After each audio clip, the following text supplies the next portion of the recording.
videos for me to react to, let me know that in the comments. Go!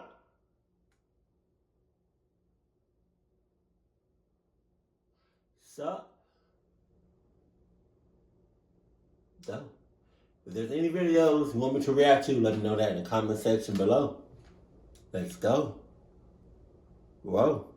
Do. Show. Close. What? Okay. This happened to me 4 years ago. It's by far the most extreme and life-threatening situation I've ever been in. I'm not writing this to evoke sympathy or pity. My story is a testament to the grim reality that creepy, demented, and twisted people exist in this world. The eyewitness account you're about to hear is 100% true. For some understanding, this happened in the United States. It was the summer of 2012. My longtime boyfriend and I had recently gotten married. Even though we were dirt poor college students and lived in a dinky apartment, we were having a blast. That particular summer, we gathered with our friends at the local movie theater almost every weekend. Luckily for us, there was one just down the street from our apartment that had really cheap movie tickets. A night out that was under $10 was certainly within our budget. Anyway, one Thursday night, I received a call from this group of friends inviting us to watch the midnight premiere of the newest Batman movie. I had just finished working a 12-hour shift and was pretty tired. Alright, so, the guy, or the person, I don't know if you're, you know what I mean? The person that suggested me to react to this was telling me that it was based on, I already bit my lip. So, like, there's a bump inside my lip. And it's like,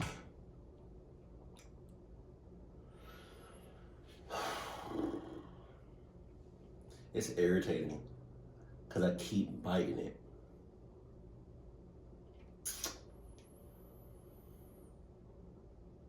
Oh! Sorry, okay. So the person that suggested for me to react to this said it was based on a true story, like a real shooting. Because I know there was a shooting. Was it The Dark Knight Rises? One of the Batman movies. There was a release. I know it was a movie theater. I forgot what he said in the story. In the what's the name? In the comment. We'll find out. I know it's a true story. I forgot like what art. I almost refused the invitation and thought of crashing in my apartment instead. However, I didn't want to miss out on the fun, and it was a movie I'd wanted to see for a while anyway. Certainly it wouldn't do any harm to stay up later than usual and miss a few hours of sleep, right? Yeah. At 10:30 p.m., we all met at the theater.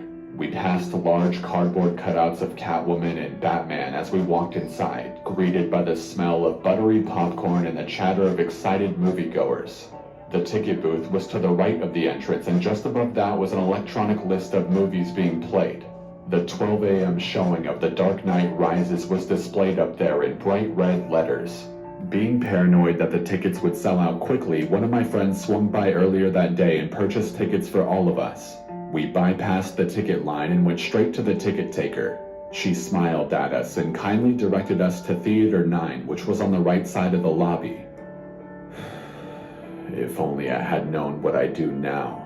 That among the crowds a killer was lurking. Oh, that as I walked across that tacky red and purple carpet towards Theater 9, I could have been walking to my death. I would have turned around in that instant and gone home. I would have never gone to see the movie at all. But, of course, I had no way of knowing what was about to happen. Oblivious to the peril I was putting myself in, I pushed open the doors for Theater 9 without giving it a second thought. The hallway in this theater was shaped like a U. Jesus. Oh, God. I can see where this is going. God damn it. You know what would be clutch? What would be so amazing to have this ability for everybody? Is the ability to sense clockness. You know? Like, Say, for instance, you go to school today, or you go to a movie theater, or you go to a park, or you go to a grocery store, or you go anywhere, gas station, and right before you go inside, or right before you go to the step onto the property, you get like a sensation, like a like a like chill bumps, you know? But it's like you feel it all the way back. Like you hit one of these, like a whew. Hey mama.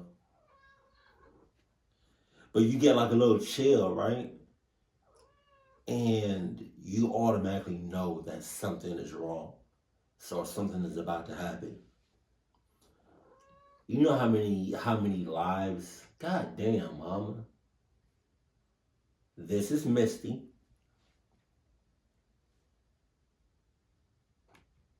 Do you know? Okay, all right. Do you know how many lives will be saved and how many people would not be hurt?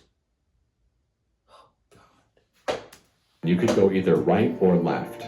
Theater 9 was the largest screening room in the building, perfect for accommodating the crowds that midnight premieres brought in.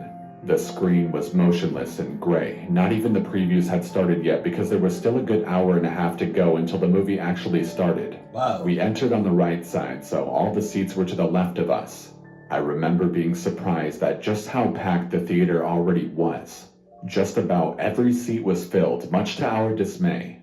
At first, it even seemed like we wouldn't find a spot to sit together. Now, the way this theater was set up, there was a section of seats right in front of the screen. This area was flat and there were about 5 rows of seating in this section. A lot of the seats in that section were empty, but sitting right in front of the movie screen sucks and none of us wanted to sit there. One of my friends then spotted a row with 5 empty seats all next to each other, perfect for the amount of people we had. These seats were about 3 or 4 rows up from where the seating rows start to elevate. We ran up the stairs before someone could take the seats and filled in. My husband, Brock, sat in the 5th seat. I sat next to him, and my friend Samantha sat next to me on my right side. Her boyfriend, Tommy, sat next to her, and another friend named Leo sat in the aisle seat. We spent the next several minutes casually chatting, joking around, and laughing. After a while, my 3 friends went to the lobby to buy drinks and that addicting movie theater popcorn. While they were gone, Brock and I passed the time by people watching. The theater was... Movie theater popcorn from the actual movie theater is not, first of all, it's not addicting. You know what it is addicting is that, I don't have it right now.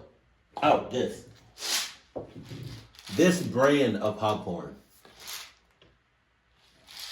is really, really good. And I'm not just saying that because I want a sponsor. I'm just saying it's really good. That's really the only popcorn that I eat.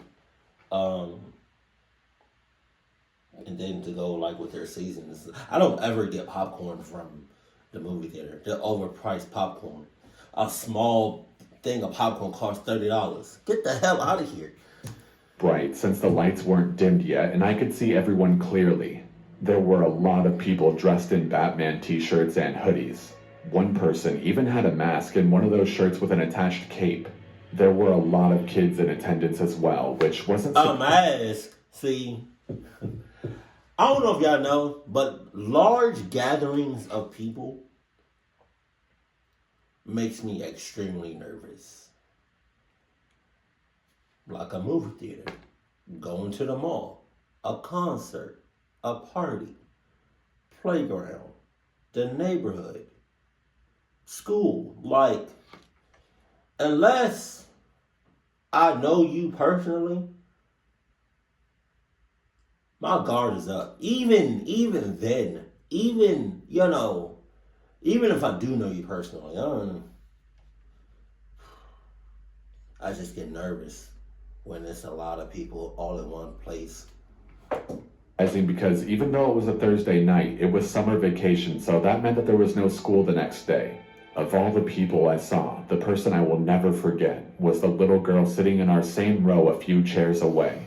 She was really cute, blonde with blue eyes, and passed us several times on her way to the lobby.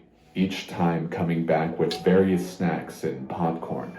Overall, people seemed very excited to see the movie, and the room was filled with energy and laughter. After what seemed like an eternity of waiting, the lights started to dim and the previews began. Just like every movie I've seen before, a quick animation flashed across the screen reminding us to get refreshments from the lobby, to silence our cell phones, and to make sure we knew where the emergency exits are. Okay, so this is the shooting from, I hope I don't get no strike for this, doing this reaction.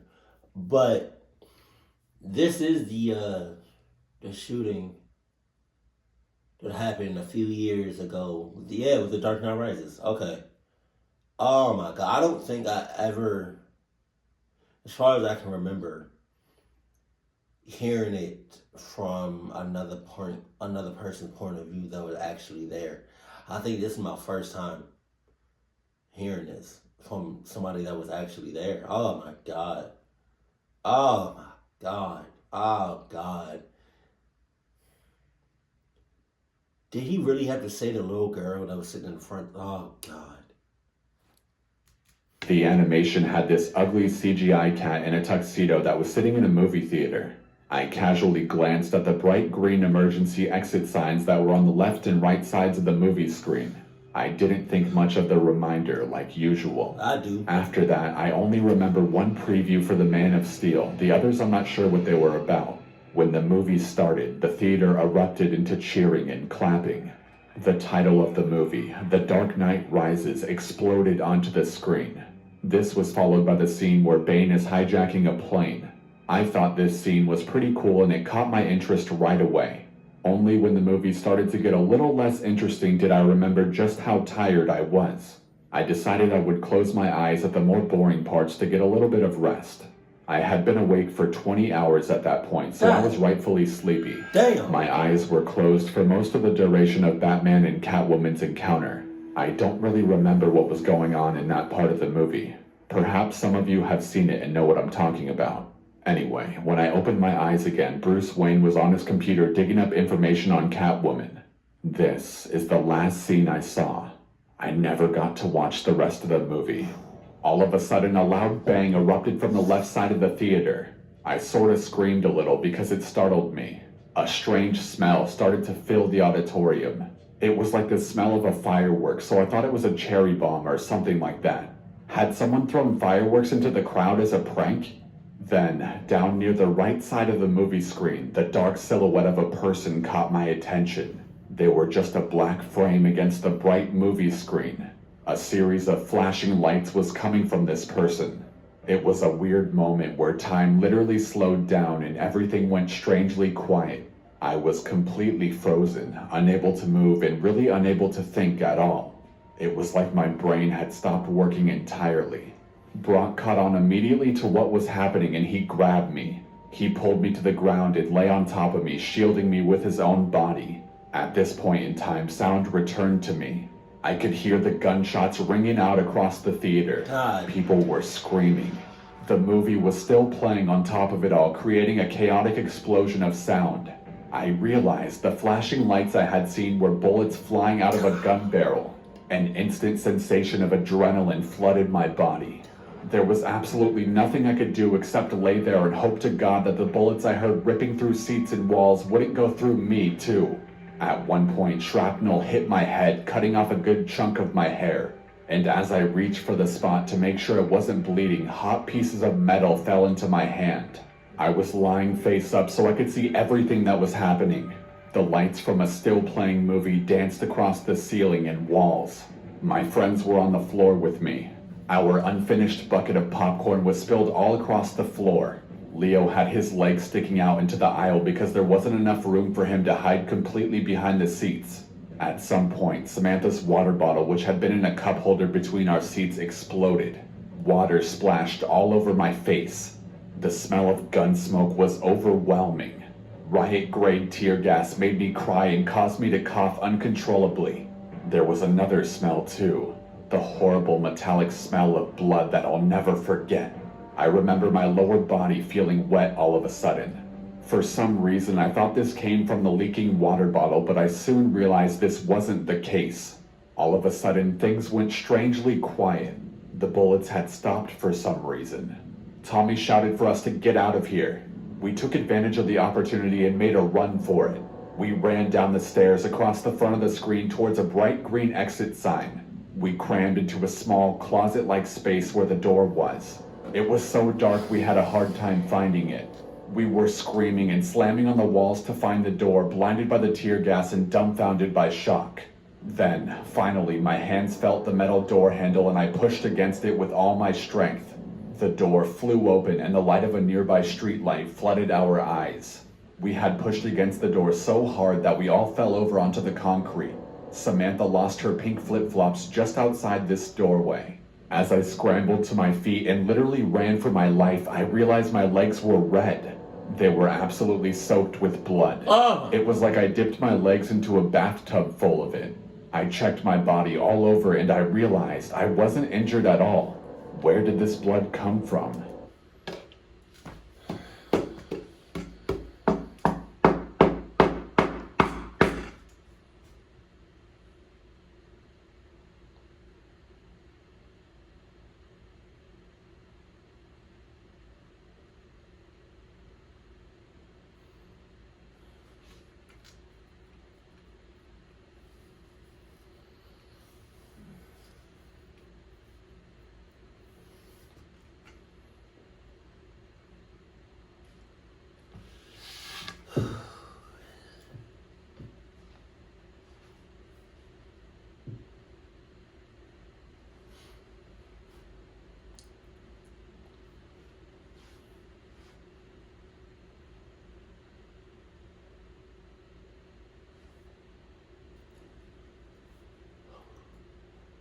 You know, I've been reacting to horror stories for a very long time now. And it's only a few of them that I would pause the video and just take a little breather. This is one of them. God damn. My question is, and I don't know, exactly what happened, the context, like before. I don't know everything that happened or what was going on. But where was the security at? Ever since then, whenever I go to a movie theater, and it's not often. But every time I go to a movie theater, there's some sort of security there. Whether it's the employees that work at the movie theater, or whether it's security officers, or whether it's real police officers. There's some sort of security there. Now, granted, I usually go to AMC, but if I go to any other movie theater, there's some sort of security there. So I'm guessing before this event, there wasn't that much, if not any security there. Same thing with 9/11. I'm sure the airports had security, but after 9/11, security is just stupid now. And that's how I feel with movie theaters now.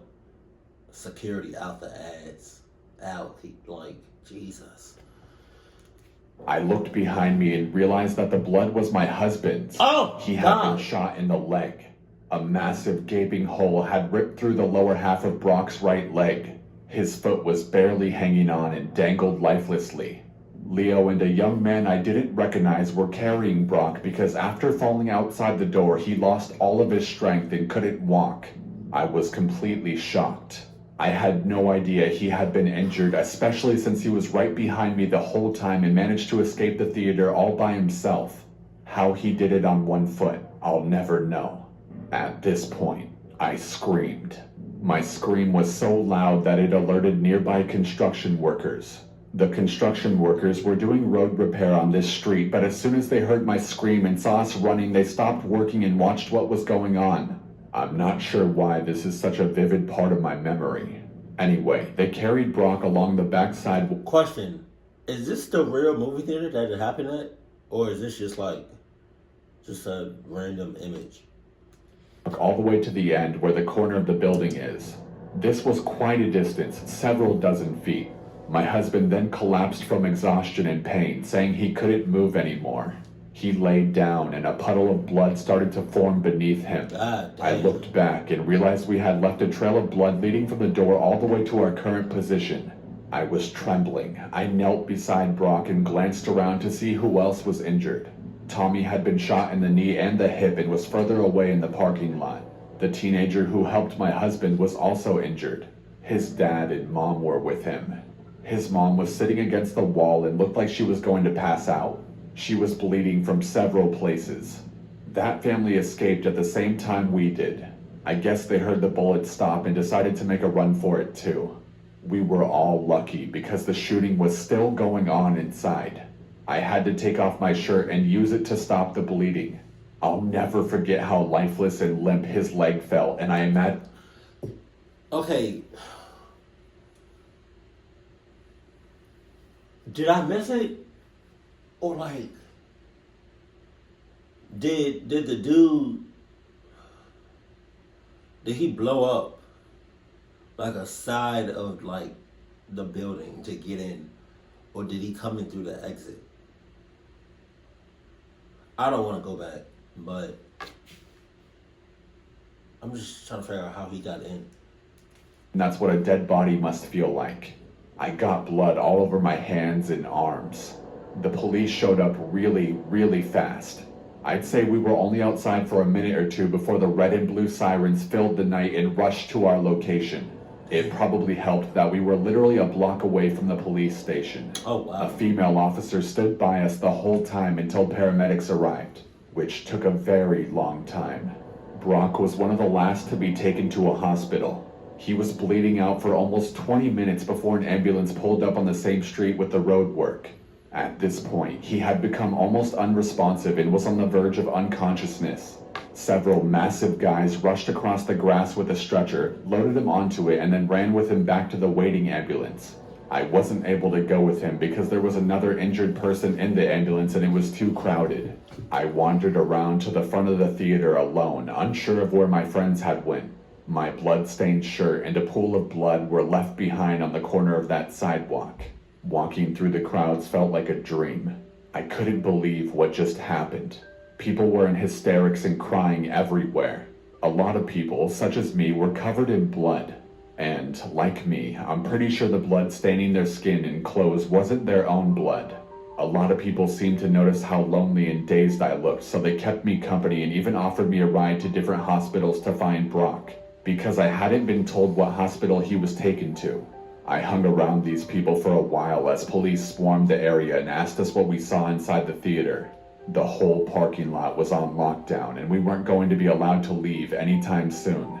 It was around 2 a.m., so it was very dark outside still, and I was pretty cold, wearing only an undershirt and shorts. The flashing red and blue lights of what seemed like 100 police cars were blinding. I remember seeing a big police vehicle pull up that said something like, "Crime Scene Investigation Unit" on it. I think that's when it really sank in and hit me. I started to get sick to my stomach and wanted to vomit, but somehow I was able to hold it back. Eventually, police started letting people leave. I jumped into my truck and booked it out of there. I was going 90 or 100 miles per hour through red lights in residential areas without even slowing down. Stupid, I know, but I was desperate to learn the fate of Brock and Tommy. I was in such a panic that I didn't even think to go back to my apartment, grab my cell phone, which I had forgotten, and call my parents or someone to come and help me. I was angry, upset, scared, and most of all, still in a state of shock. Was I really going to lose Brock only a month shy of our first wedding anniversary because of some psychopath with a gun? Thankfully, by the time dawn rolled around, I found the hospital he was treated in. This was in the next city over, maybe 45 minutes from the theater if you're going the speed limit.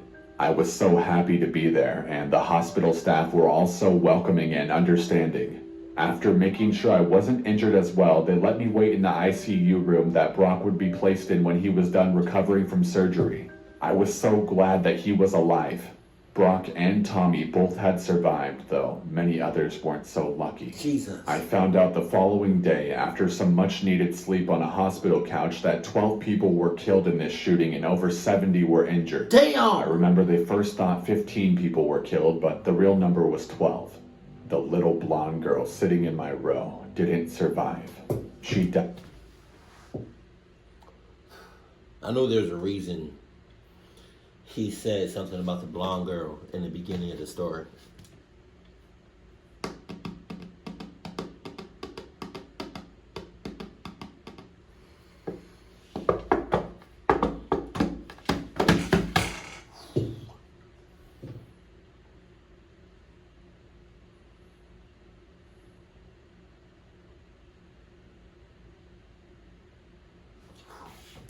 In the theater no more than a few feet from us. She had been shot multiple times. A heartbroken police officer who cried during his court testimony tried unsuccessfully to save her by carrying her out of the theater and having her sent to a hospital. Tommy was rushed to a different hospital in the back of a police car. He underwent surgery and made a full recovery. The bullet missed his hip bone and narrowly missed his urinary tract and bladder. According to the surgeons, my husband lost almost half his blood. Damn! Brock made it to the hospital just in time. Any later and he would have died. He underwent several blood transfusions and was in the hospital for 21 days. Jesus! The wound to his leg was severe enough that they had to amputate it after trying unsuccessfully to save it. It's been so long since the shooting happened that my husband, friends, and I have been able to recover from it somewhat. The event was pretty horrifying and left us scarred for sure. I wouldn't consider that part of the story to be creepy though. No, the creepy part is the shooter himself. I later learned much about him from the murder trial that would follow in the coming years. Though my encounter with this man was very brief, he has affected my life greatly. Just to know that people like this exist is disturbing. He's certainly one twisted individual that I never want to see again. I learned everything from watching the televised trial that took place in early 2015. This guy was going to school for neuroscience or something in California. I guess he was a pretty smart guy. However, for some reason he had an obsession with killing people and had a stalker mentality. After dropping out of his university, he moved to my state and chose my local theater to commit a mass shooting. Before that, he was planning on hiding along remote hiking trails up in the mountains, jumping people, pulling them into the woods and killing them there. God damn. Though he never went through with that idea. He stalked my theater for months and had this shooting all planned out for the night of July 20th. Though I never saw him before this, it's unnerving to think that this guy could have been watching us every time we went to the theater, and we would have never known it. We were completely unaware of what he had planned against us. This completely ruined my sense of security because who knows what the stranger next to you is planning on doing to you. Man. I came very close to the shooter, but I never actually saw his face in person until I was forced to testify in court. Of course I saw his mugshots on television, but while in the theater I only saw him as a dark silhouette in the shadows, like a demonic figure rendered from the darkest and most sinister nightmare. He was even in the hallway that we passed upon running for the emergency exit. The only thing stopping him from killing us then and there was his jammed assault rifle. Oh! To commit this crime, he ordered a few thousand rounds of ammunition, riot gear and armor, tear gas, an assault rifle, and a shotgun. He took pictures of himself, which were shown in court, wearing all of his gear like some sick trophy and holding up these weapons with a menacing smile. He dyed his hair orange and put in these creepy black contacts while making devilish faces into the camera. Something that made me sick just looking at. Before driving to the theater with all this gear in his car, he booby-trapped his entire apartment and set it to explode if anyone opened the door. Then, once at the theater, he posed as a moviegoer and even bought a ticket for the movie. I think his ticket had Theater 8 on it, which was next door, but Theater 9 had more people in it, so he went into number 9 instead. He was in the few front rows. I must have passed him several times in the lobby while he was there. Maybe he had seen me too. So he got in through the front doors? He got a ticket.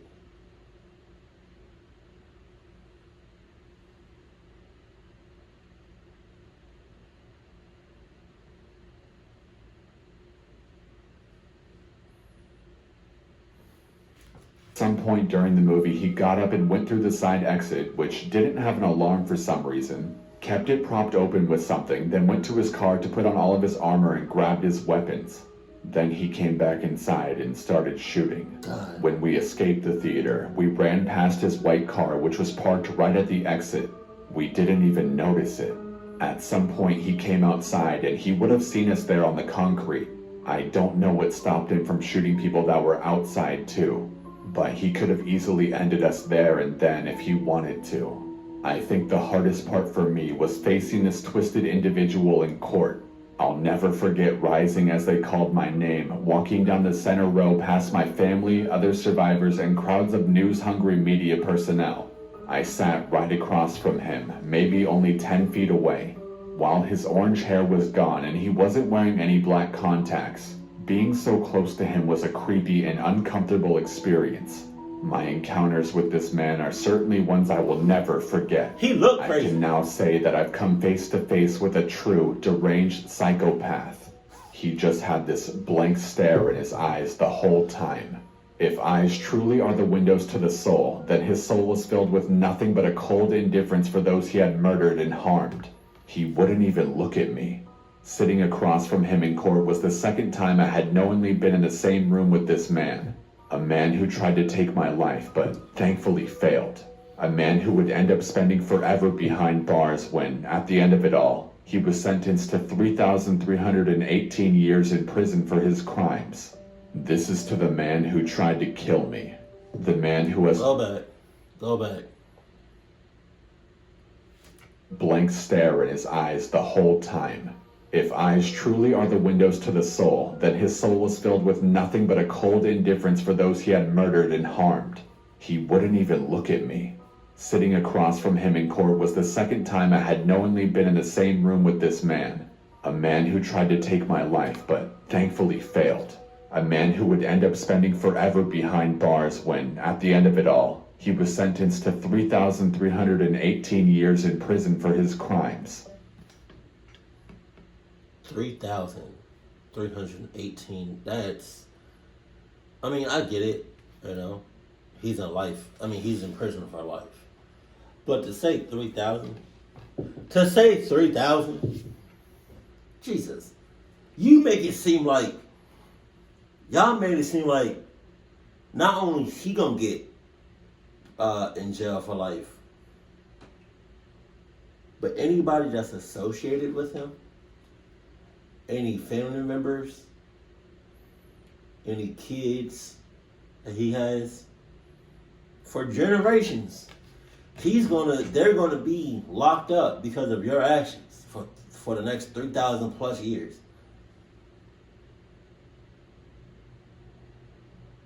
And even after that, did anybody related to you for generations? They're going to get house arrest. Like, why did they say 3,000 years? Did I hear that right? Like 3,000? End up spending forever behind bars when, at the end of it all, he was sentenced to 3,318 years in prison for his crimes. This is to the man who tried to kill me. The man who has caused countless nightmares and fueled the fires of my paranoia. The man who hurt my friends and family, causing years of untold grief for my husband because he will never walk the same again. The man who stole the innocence and joy from a 6-year-old child who went into that theater alive and came out dead. To the man who carried out the worst mass shooting in Colorado history. I hope we never meet again. Ever. I hope you rot in prison. That was the worst. What was the worst mass shooting ever? If anybody knows that, let me know that in the comment section below. Thank you for the recommendation. I haven't seen Corpse Husband in a very long time. Jesus. That's gonna do it for me. I know for them, I know if I was them, I wouldn't even trust going to a movie theater. I'm never going to a movie theater. Ever. ever again. And I'm kind of iffy about having a movie night with my friends and family. If that. You know, I'm going to just stick to Netflix and Hulu and Disney Plus and YouTube and shit. Oh God. Oh my God. That shit was, man. To see it and hear it, to hear it from like from like a point of view from somebody that was actually there, that shit is crazy. That shit is crazy. My condolences to anybody that lost their lives and anybody that got hurt during that. I'm sorry. But where was the security at though? Like I said, I don't know nothing. I don't know much about what happened. But where was the security at though?